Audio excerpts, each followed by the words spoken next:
How are you? This is Leonardo Alberto Lopez Marcos. In today's lecture, we are going to approach space sustainability, right? When we think about space sustainability, we can think about space safety, space security, but also the protection of outer space environment. In this lecture, that's what we are going to approach, that pillar of space sustainability, right?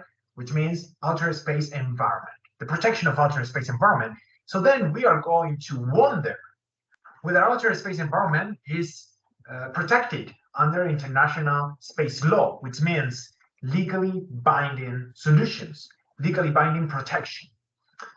I'm telling you that there is no such international legally binding protection of outer space environment, except this one exception that we will tackle later, right? But then, if there is nothing, I'm also going to provide some legal solutions that we could actually use as international space lawyers. Just imagine that your government asks you, hey,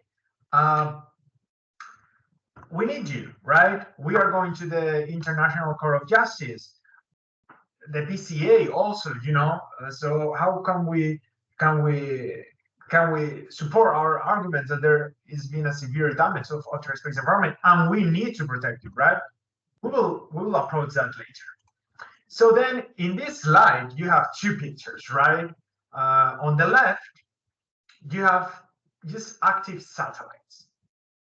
Nowadays, of course, depends on who you ask and the database that you base your information. You can say that there is around 9,000 active satellites nowadays in 2024. Now, this is a fair number compared to in 2022 that there was around 2,200 active satellites. And also, if you compare it, when the first satellite, the ECO-1, was launched in 1961, there were only 13 space objects. Now we go to the right, to this picture on your right, and you apply several filters, right?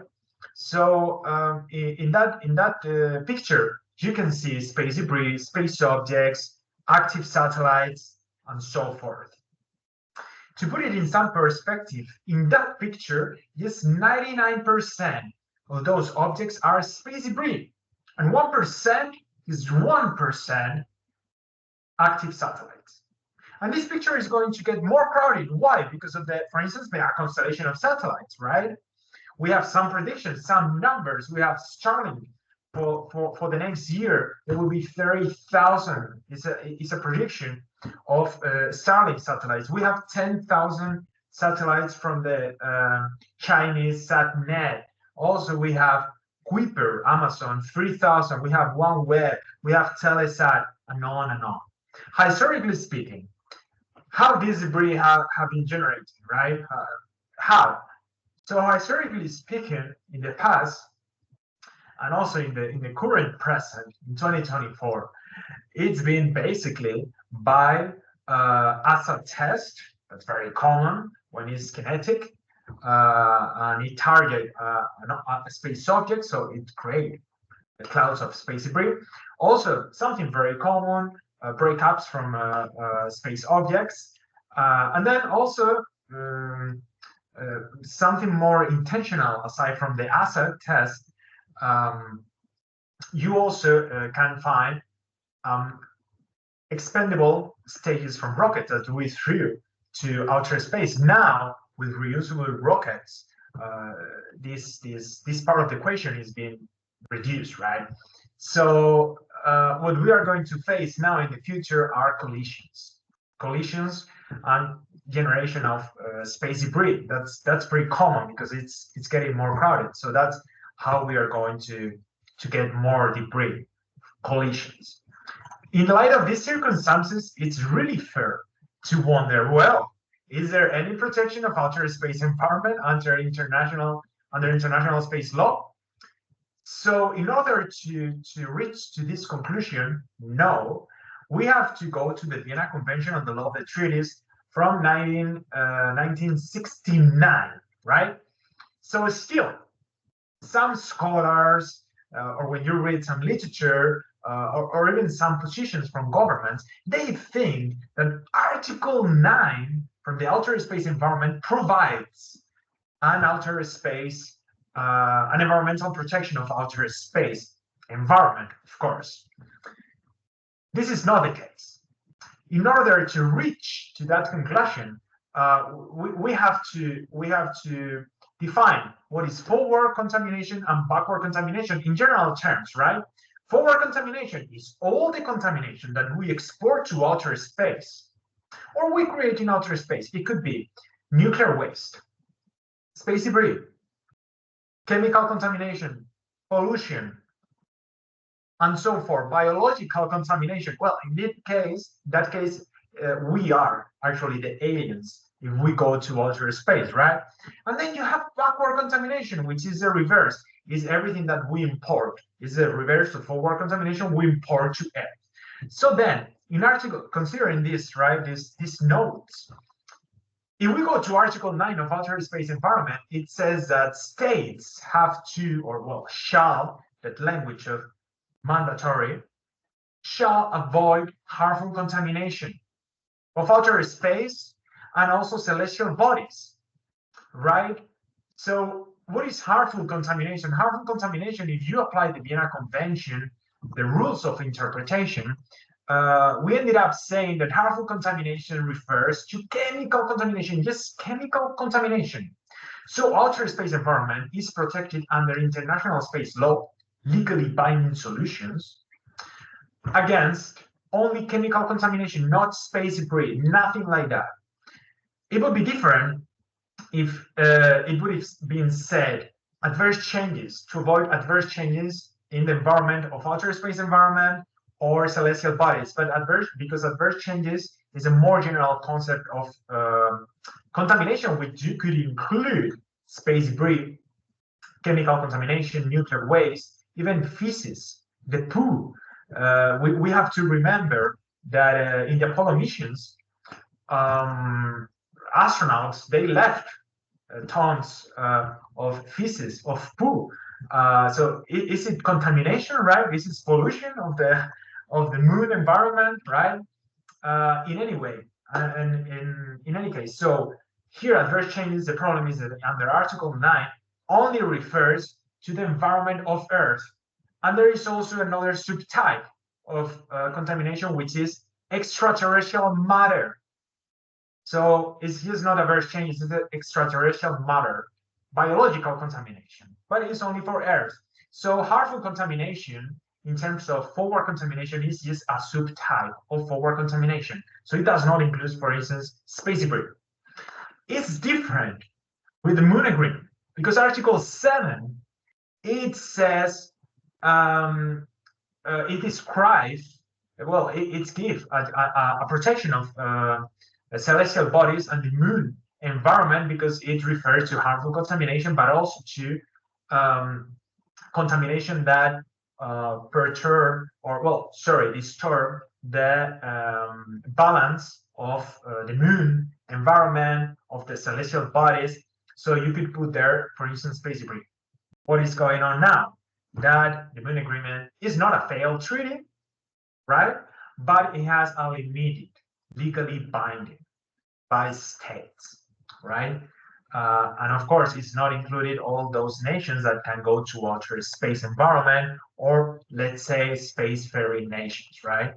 So it has a very limited legally bindingness, such as that, right? So what's happening now then? Outer space environment, we say that outer space environment is legally protected against only chemical contamination. That's it. It's a subtype of forward contamination. So what we are facing now is several international non-legally binding instruments. As I've been talking many times, and you all know, it's very vague, this distinction between hard law and soft law. This means that what is law is legally binding. What is not legally binding is not law. So I don't usually refer as a distinction between hard law and soft law. So then, what we face now is a series of non-legally binding instruments. Some people call it soft law, right?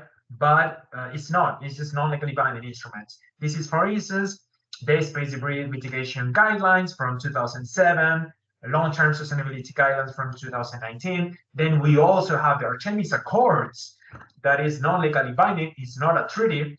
And then also we can find even the ESA Zero Space Debris Charter, for instance, right? So these non-legally binding instruments are causing a fragmentation of international space law. Why? Because states can decide whether they want to implement this or not. It's not legally binding, so it's up to the states. Also, this fragmentation is causing another thing, another consequences, which is a race to the bottom. Foreign shopping. This is very interesting, and people usually like this concept, right? Because private companies can go to other places aside from where they are located, they are placed, they are positioned, to other countries which they have a less restrict environmental protection of outer space, or they don't even have space legislation. This happened, for instance, in the case in 2018 with Trump Technologies, that they went to India to launch the, as I remember, the Space Bees. Then they had to face a fine by the FCC, right? Then we have other cases where there is where these non-legally binding instruments are integrated under national, well, in national regulation, national also legislation, and is the case in the USA, for instance, in I think it was last October in 2023, the case of Dish Network, right? It's a case of law enforcement where a private company failed to fulfill with outer space environmental protection under national law. So then, of course, we go to this conclusion, and you know what an international space lawyer should do. Just imagine your government asks you, well, we gotta go to the International Court of Justice, or we are going to activate the optional rules from 2010 from the Permanent Court of Arbitration, right? There is a severe damage of outer space environment. We have to argue that it's protected somehow, right? It's protected somehow. So I can give you two legal solutions. Well, it's protected somehow, or we have to argue, coming back to the previous story, right? We have to argue that there is something to protect outer space environment per se, right? So which kind of legal solutions I can give you right now? So we have the first one. You know, we can say treaty law has failed us to provide an outer space protection, or a legally binding protection of outer space environment. But we have other sources of public international law. For instance, we have customary international law, right? So there is this concept, this new emerging concept that is part of this new emerging customary international law called space sustainability from the long-term sustainability guidelines. It has a normative value. So we can see nowadays, after an analysis, that the subjective element of this concept is getting fulfilled, even by countries like the USA, China, Russia. If you see all the negotiation from the long-term sustainability guidelines and after the long-term sustainability guidelines, the problem is now the objective element. We have a low state practice, but you know, we're getting there. So if we solution fail us to recognize that space sustainability is a customary international law, or we admit that, as it's fair to admit, and also very controversial, that is an emerging customary international law, we go to the second solution, my favorite, right? You all know that this is my favorite solution. I've been always asked, you know, well, what is your favorite article in outer space environment? And don't get me wrong, I've gotten this question many times. So it's Article 3 of outer space environment. And all scholars and also the ICJ they really have agreed something in common, which is public international law applies to outer space. That's pretty much. But also, what is more interesting is that Article 3 is customary international law. So it has double standard, double protection there, right? So what is the best branch of public international law to protect outer space environment? International environmental law, right? But even when you apply international environmental law to outer space activities, in order to protect outer space environment, there are some functional and dysfunctional principles. That's pretty much, right? Why?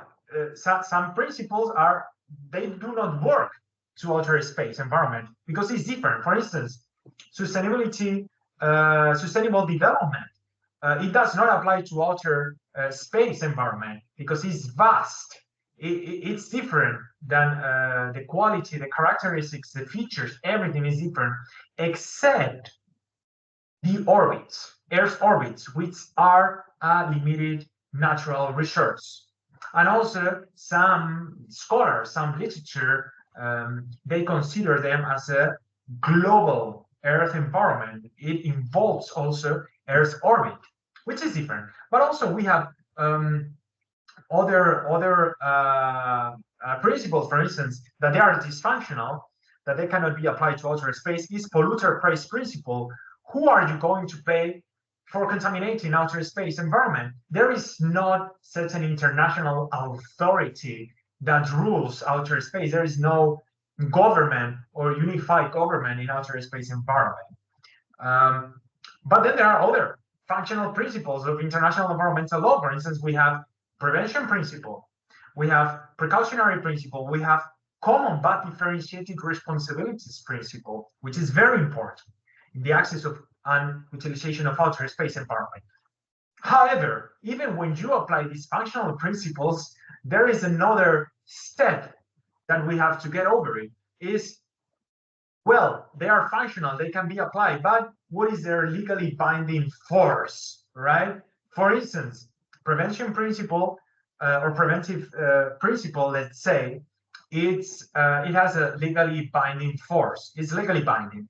However, is not the case of the precautionary principle, even though I think so. There is still this problem recognizing this principle under international law as legally binding. The other part is always okay, this precautionary approach versus precautionary principle. So still, when you apply functional principles, you have to analyze their legally binding force in under international environmental law. Thank you very much for your attention. You can please reach me out by email, by LinkedIn. We can talk over these issues. So thank you very much for your attention, and